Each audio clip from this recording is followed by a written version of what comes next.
Hello everyone, I'm the Enforcer, and welcome to the breaking news. Today's breaking news is that major damage has been caused to Russian air assets at the Belbek airfield, as we have gotten information that a large amount of surface-to-air missile systems, radars, and other installations of Belbek Airbase have been completely decimated overnight due to an ATACMS missile attack. We were able to see a video clip that came out showing in the middle of the night the ATACMS striking the Belbek Airbase in this clip right here.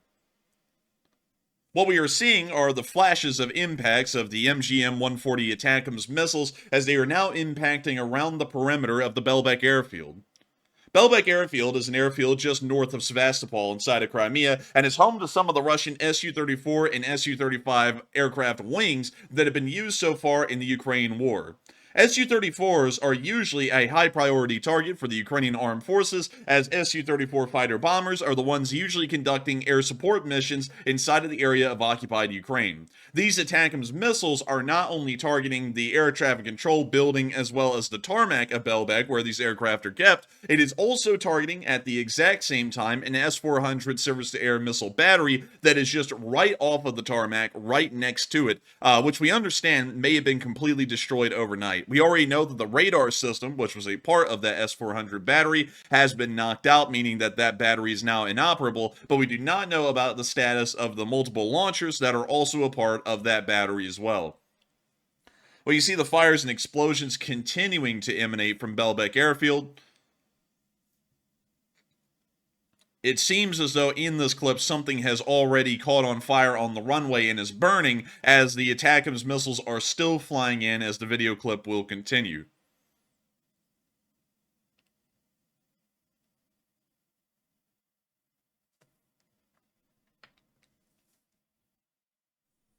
As these fires continue to burn, this is about the fourth time that Belbek airfield has been attacked in the war just over the course of this year alone. It is once again showing that Russian air defense systems are woefully under-equipped and under-prepared to deal with the situations at hand, and not only that, not even can they intercept the Storm Shadows, which are a largely low-visibility stealth missile, they also appear to not be able to attack or intercept the incoming ATACMS missiles, which are not stealth and are easily detected on radar. We can see another impact of an ATACMS missile right there with that bright flash.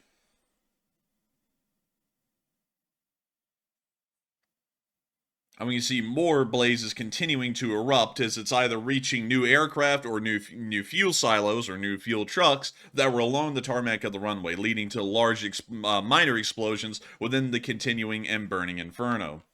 Overall, what we're getting from this is that the damage is incredibly severe, and while we have a few pictures showing some of the damage at Belbek, these are not giving us the entire picture. We were able to see that a 92N6E Gravestone multifunction engagement radar for the S-400 was destroyed. We can see this right here. We cannot tell a lot more about the damage that has been caused at the moment. We can only confirm that the radar system for the S-400 battery was destroyed, meaning that the entire air defense battery is now offline until you get a replacement radar. Who knows when that may be, because usually the radar systems are built for the specific battery they're being used with. And we also understand that the fires and explosions that we're seeing may have been occurring, based off of NASA satellite information as well, near to the area of the air traffic control tower and also directly on the tarmac, where a large amount of these Su-34s and Su-35s that we're seeing right here are stationed on the airbase. At the moment, the damage has been incredibly severe, and the Russian Air Force and Russian ground air defense forces may have been crippled severely from this Ukrainian attack. Meanwhile, in the area of Slovakia, we have been able to hear that a serious incident has occurred where the Prime Minister of Slovakia has been shot by a person inside of a crowd. We were able to get this information from Vitux News stating that the Prime Minister of Slovakia had been shot, and we were able to get a video of the aftermath after the Prime Minister had been shot, of him being rushed into his limousine and then being hurried away to a hospital. We see right here the Prime Minister of Slovakia being thrown into the back of a car, and we see them immediately hopping into the vehicle and trying to get out of there so that way they can rush him over to the nearest hospital. We can also see them trying to apprehend the suspect, who's in this pile of people right here and is currently being put under arrest, and we can see the motorcade already rushing away as fast as possible. From what we understand, based off of a statement by the Minister of Defense, the Prime Minister is currently in a fight for their life. His life-saving surgeries are still being conducted, and according to Kalinak, who is the Defense Minister, he said that the Prime Minister is fighting for his life, his health is really serious, and that the situation is bad. At the moment, we do not know what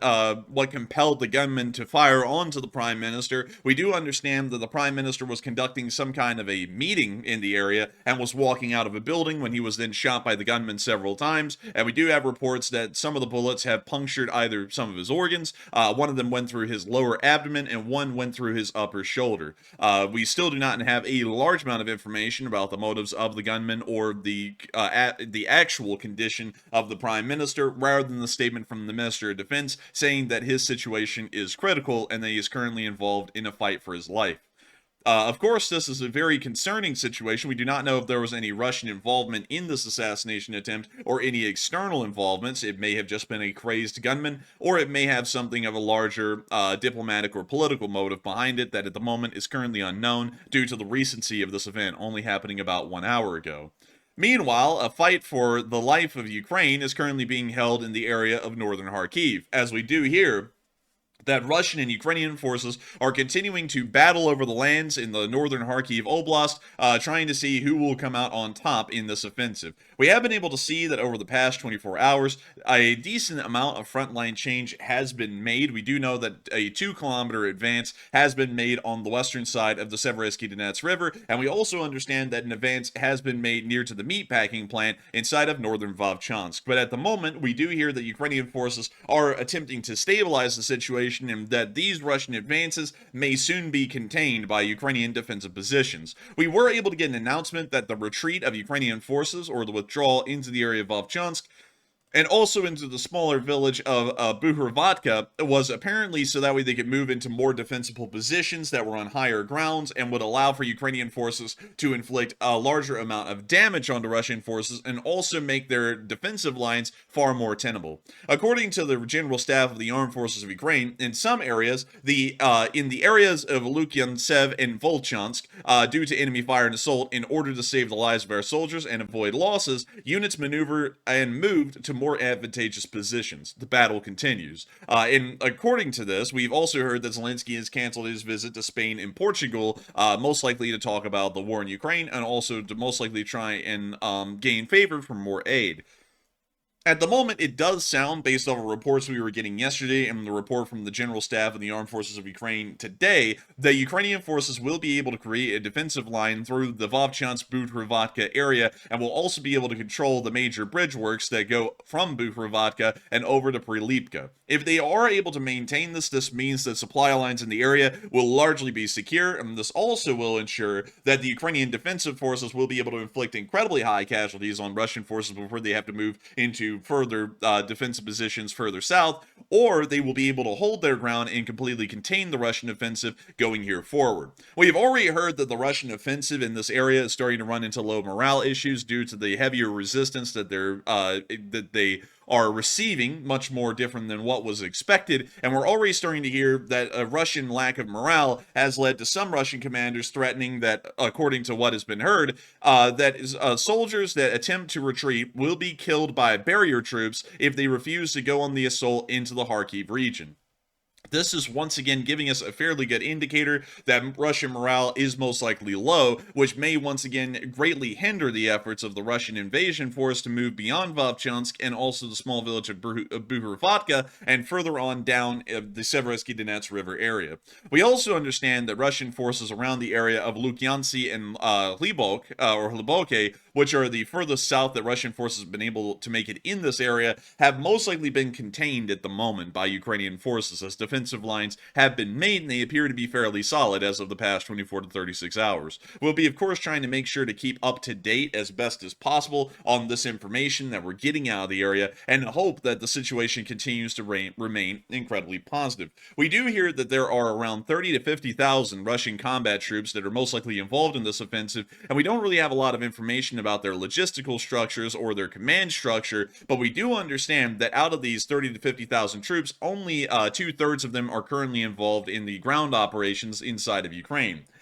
Given the size of this invasion force, we may be able to assume that this was the primary offensive that the Russians were planning for the summer, the one that the Ukrainians were talking about. If that is the case, this means that as long as the Ukrainians are able to hold the Russians back